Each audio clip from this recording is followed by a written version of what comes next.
டேய் என்னடா உன் ஃப்ரெண்ட்ஸ் ஒருத்தர் கூட காணோம். அவனுங்க ரூம்ல ரெடி ஆகிட்டு இருக்காங்கடி. இன்னைக்கு நைட்டு அந்த பொண்ணை போட்டு வாழட்டா. கும்மால எங்கிட்ட வந்து பிட்டு படம் லிங்க் கேட்டுக்குன்னு சொன்ன நாய் அது. இப்ப அது ஒரு பொண்ணை மஜா பண்ண போது வயிறு எரியுது. 5 minutes later. இப்ப போனாதா கரெக்டா இருக்கும். டே எந்திரிடா புண்ட பெறோ. டேய் என்ன மோட்டிவேட் சாங்கா போடுற? எங்கேயும் போய் சுத்தடி வாங்குனியா? என்னடா முறைக்குற? இப்ப நீ போடுற சாங்குல இப்பவே மாப்பிள்ளைக்கு ஃபர்ஸ்ட் நைட் மூடு வரணும். இவன் தான் சாப்பாடு பக்கத்துல ஸ்பேம வச்சது. அது பாயாசம் ப்ரோ. பாயாசம் வேண்டா, ஸ்பெம் கலர்ல இருக்கு.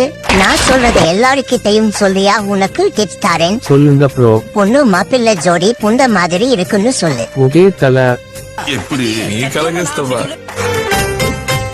மாமே என் ஜட்டிக்குள்ள ஒரே முடியா இருக்குடா, என்னான்னு பாரு. டேய் வாய வச்சுட்டு சும்மா இருங்கடா. மாமே பொண்ணு யாருன்னு தெரியுதா? இன்ஸ்டா போஸ்ட்ல கமெண்ட்ல அவைலபிள் நவ் சர்வீஸ் நவ்னு போடுவாள் அவதாண்டா இவ. ஹே நிக்கிதா நில்லுடி. போகாத நிக்கிதா, எல்லாரும் பாக்குறாங்க. ஜெய் நெல்ட்ரா கூன விழுந்த கொதி நிக்காத குஞ்சுக்கு நிக்கித்தா கேக்குதா? இந்த பேஜை சேல் பண்ண போறோம். உங்களுக்கு இன்ட்ரெஸ்ட் இருந்தா இந்த ஐடிக்கு டிஎம் பண்ணுங்க.